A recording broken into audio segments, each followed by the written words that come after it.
Oi pessoal, eu sou a Raquel do Pipoca Musical e hoje eu trouxe 3 coisinhas que vocês podem aprender lendo Mindhunter. Esse livro foi escrito pelo John Douglas, publicado aqui no Brasil pela Intrínseca, agora na esteira do lançamento da série da Netflix, que tem o mesmo nome e que é produzida pelo David Fincher junto da Charlize Theron. A fascinação que a gente tem pelos assassinatos em série não é novidade, tá aí o sucesso de alguns filmes, livros, séries de TV para comprovar isso. Faz parte da condição humana a gente ter curiosidade com algumas coisas meio mórbidas na ficção ou fora dela, e eu acho que isso também tem um pouco a ver com um fator meio roleta russa. No livro Fábrica de Vespas, o Iain Banks escreveu um negócio que eu nunca esqueci, eu acho que está intrinsecamente relacionado a isso, que ele diz que uma morte é sempre excitante porque faz a gente ver quão vivo e vulnerável a gente tá, mas quão sortudo a gente é. E há quem diga que manifestar interesse por esses assuntos é um sinal perigoso e que gostar de alguns jogos e músicas e filmes violentos também pode influenciar nosso comportamento, né? Sabe, ler O Apanhador no Campo de Centeio, ouvir Beatles, Marilyn Manson, jogar jogos violentos. Mas não existe, mesmo com os estudos científicos sobre essa questão, uma relação direta entre uma coisa e outra. Inclusive tem um serial killer que, quando foi entrevistado, ele disse que ele gosta muito do Silêncio dos Inocentes e que, na verdade, pessoas como ele não vêm dos filmes, os filmes vêm de pessoas como ele. E também é sempre importante lembrar que existe um mundo de diferença entre o pensamento e a ação. Se todo mundo que pensa besteira fosse psicopata, a gente tava fudido. A questão principal é que existem pessoas que cruzam essa linha da imaginação e tornam todas essas fantasias obscuras realidade. O crédito por cunhar o termo serial killer comumente é associado ao Robert Ressler, que é o parceiro do John Douglas. Ele é um dos agentes do FBI que fundou a unidade de ciência comportamental. Eles são as principais figurinhas de Mindhunter e na série eles serviram de inspiração para os personagens do Holden e do Bill. Esse é um livro que tem como objetivo relatar a maneira pela qual o John e o Robert desenvolveram a abordagem comportamental com base na análise de perfis criminosos, com análise de crimes e também de estratégias de acusação. Não é um manual sobre como identificar serial killers, não é um manual sobre o assunto e também não ensina você a se tornar um caçador de mentes. Ele tem um caráter um pouco mais biográfico e ele mostra como que o cenário policial foi se aperfeiçoando ali na década de 70 para incorporar uma nova forma de análise comportamental e permitisse o aprimoramento das técnicas para lidar com uma nova onda de crimes que vinha acontecendo, que antes eram muito mais entre conhecidos e agora as pessoas estavam matando em sequência e sem nenhuma relação entre as vítimas, mas então entre essas pessoas que estavam começando a estabelecer padrões. E o livro fica oscilando muito entre os detalhes mais suculentos das investigações, as coisas que a gente quer saber e tem curiosidade, e as dificuldades de defender uma ideia que rompe com o tradicionalismo do FBI, que não acreditava em psicologia, que era um negócio que era meio estranho, que eles achavam que não funcionava e não tinha nada a ver. Mas se você quer resultados diferentes, você precisa fazer coisas diferentes. E John Douglas e seu colega Robert fizeram. Passado então ali uns 30, quase 40% do livro é onde a gente começa a entrar na parte que realmente deixa a gente curioso, porque tem as entrevistas, tem explicações, tem análise de perfil, tem casos comparativos e a substituição daquela coisa quase utópica de um colega meu me ensinou tal coisa pela parte real e prática do dia a dia do John. E eis então que eu me deparei com uma porção de informações que leitores interessados no tema podem curtir, principalmente se você tá gostando da série, se você gostou da série, é um livro que é um complemento bem bacana. E eu extraí então 3 coisas que vocês podem aprender com Mindhunter. A primeira coisa é que é preciso de uma mente humana para entender outra. Uma frase que aparece com muita frequência no livro é: se você quiser entender o pintor, você precisa analisar suas pinturas. E no caso dos assassinatos, a polícia realmente só tem as pinturas para analisar sem ter um autor associado a elas. Achar o cara que é o pulo do gato. E pessoas como o John Douglas e o Robert Ressler foram fundamentais para a instituição de um método que só foi implantado depois de inúmeras evidências de sucesso. Mas por mais que seja possível estudar e estabelecer padrões que nos ajudem a lidar com os loucos para prever como os loucos pensam, como diz ali uma frase da série, não tem uma forma de a gente alimentar um banco de dados e apertar um botão para que um perfil seja gerado automaticamente. Analisar perfis é como escrever e você pode alimentar toda uma base de dados com regras de gramática, com palavras, sintaxe e estilo no computador, mas ainda assim ele não vai ser capaz de escrever um livro. O que um caçador de mentes faz em cada caso é absorver todas as provas, os depoimentos, todos os detalhes do cenário para depois tentar entrar de forma mental e emocional na cabeça de um criminoso e pensar como ele pensa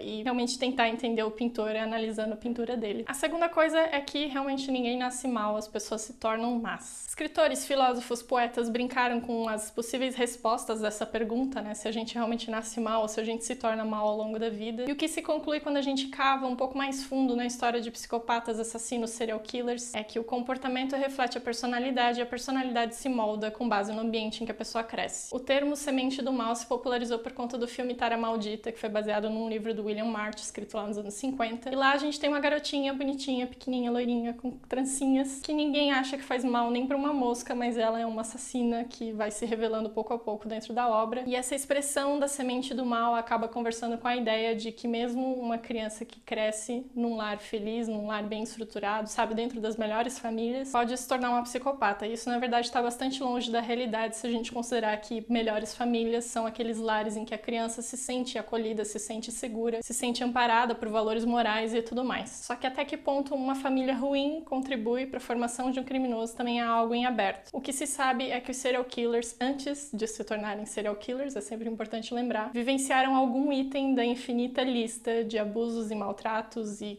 coisas psicológicas e físicas e humilhações que podem acontecer com uma criança. Então uma coisa é certa, nenhum serial killer nasceu num lar feliz e alegre e bem estruturado. Todos eles vieram de famílias disfuncionais. A entrevista é realizada com o Ed Kemper, um matador de colegiais, é o que melhor exemplifica o que o John Douglas quer dizer nesse livro, porque a forma como a mãe do Kemper tratou ele desde pequeno, humilhando ele, prendendo ele no porão e fazendo com que ele se sentisse uma ameaça, mesmo quando ele ainda não era uma ameaça, gerou toda uma frustração e um sentimento de inadequação que acompanhou o Kemper por toda a vida. Principalmente essa frustração com relação à mãe dele, que sempre tratou todo mundo bem e sempre era muito querida por todos, mas que olhava pra ele como se ele fosse um monstro. E todo o progresso da carreira do Ed Kemper pode ser visto pelo prisma do relacionamento dele com a mãe. Quando ele finalmente chegou nela pra punir ela, aí o drama todo se encerrou. Segundo John Douglas, também nesse livro, o sujeito raramente direciona a raiva dele pra pessoa da qual ele tem ressentimento. Na entrevista, o Kemper comenta, por exemplo, que chegou a entrar no quarto da mãe dele várias vezes de madrugada, só que ele nunca fez nada. Ele realmente precisava ter matado essas 6 pessoas antes para poder criar coragem de finalmente concluir a saga de humilhação dele. E como as 3 motivações mais recorrentes dos assassinos em série são dominação, controle e manipulação, o John comenta que um traço variante dessas fantasias é coletar troféus, né, das vítimas dele. Ele dá o exemplo de um anel ou de um colar que seja coletado da vítima e dado para a esposa desse assassino, por exemplo, considerando que ela seja o foco da frustração dele. E ver a esposa utilizando essa joia é quase como uma piada de mau gosto, mas é uma reafirmação de que ele tem controle, de que ele domina e que ele tá manipulando, na verdade, essa pessoa. E que ele, na verdade, que tá escolhendo não fazer nada com ela naquele momento. E a terceira coisa que é comentada no livro é que existem mais serial killers homens porque as mulheres internalizam os estressores. Embora eles já tenham interrogado mulheres que são assassinas em série, toda a pesquisa que foi publicada das entrevistas realizadas nas prisões do John Douglas são sempre com objetos masculinos. As pesquisas dele mostram que todos os assassinos que ele entrevistou vêm de um histórico disfuncional de abuso, de álcool, de drogas, e que as mulheres muitas vezes têm esse histórico, inclusive elas são submetidas mais a abuso do que os homens, só que isso se desenvolve dentro delas de uma forma diferente. Ele não consegue explicar como ou porquê, ele ainda diz que isso é um tópico em aberto, com muitas variáveis, mas que a desconfiança dele é que as mulheres internalizam esses estressores. E ao invés de descontar nos outros, elas acabam achando formas autodestrutivas de lidar com isso, e muitas vezes acabam repassando num ciclo vicioso dentro da família, como pode ter sido o caso da mãe do Ed Kemper, por exemplo. Outra perspectiva interessante sobre esse assunto em particular vem do Harold Shatter, que é um professor e um escritor de não-ficção, principalmente de obras de crime como Anatomia do Mal, e ele utiliza a pornografia como exemplo para poder fazer uma analogia com isso. Ele fala que enquanto os homens se excitam mais com representações gráficas e mais brutas do ato sexual, as mulheres, de maneira geral, acabam preferindo quando tem um indício de intimidade, de relação naquela cena toda. Então, nos assassinatos, os homens reproduzem a forma como eles se manifestam sexualmente com isso, enquanto as mulheres meio que buscam uma paródia de amor e de intimidade, então acabam preferindo a administração de medicamentos, sufocamento e formas mais suaves de levar alguém à morte. Elas podem se esconder atrás de um complexo de herói, tipo da Jenny Jones, que eu comentei em um vídeo anteriormente? Talvez. Mas é fato que, embora a crueldade não esteja associada a um gênero, ela definitivamente se manifesta de forma diferente em cada um. O John Douglas nasceu em 1945, ele se juntou ao FBI nos anos 70 e esse livro foi escrito originalmente em 1995. A Intrínseca, quando publicou aqui no Brasil, optou por não atualizar acontecimentos posteriores, como às vezes é comum em obras de não-ficção, para preservar a voz do John e, imagino eu também, para manter aquele espírito de pioneirismo e de quebra de barreiras, que realmente foi algo bastante importante para o FBI. Então muitas das coisas que vocês vão ler aqui talvez já tenha sido explorado em outros livros, séries, filmes, mas é legal ter em mente que essas pessoas são meio que as pedras fundamentais desse assunto, e que muito do aperfeiçoamento que se tem hoje se deve a eles, principalmente. Eu vou deixar também a recomendação do vídeo da Adriana, redatora de merda, sobre Mindhunter, que ficou impecável. E eu sei que são coisas sobre o livro, sobre a série, sobre o tema que vocês vão curtir, porque a Adriana é vidrada nisso e ela manda muito bem. Então clica aqui no card para assistir, preparem um tempinho que o vídeo é longo, mas vale cada segundo. Se você já leu ou pretende ler Mindhunter, deixa aí nos comentários as suas impressões sobre ele e também o que vocês acharam da série, porque eu acredito que a essa altura do campeonato muita gente já tem assistido. David Fincher e Charlize Theron produzindo um bagulho de psicopata é tudo que eu pedi pra Satanás. E aqui no box de descrição eu vou deixar os links para vocês comprarem o livro ou o e-book de Mindhunter e também outros links que podem ser interessantes para vocês de entrevistas, artigos artigos de outros livros que eu acabei consultando também para montar este conteúdo. Então, se você gostou desse vídeo, deixa seu like, deixa seu comentário e eu vejo vocês no próximo vídeo.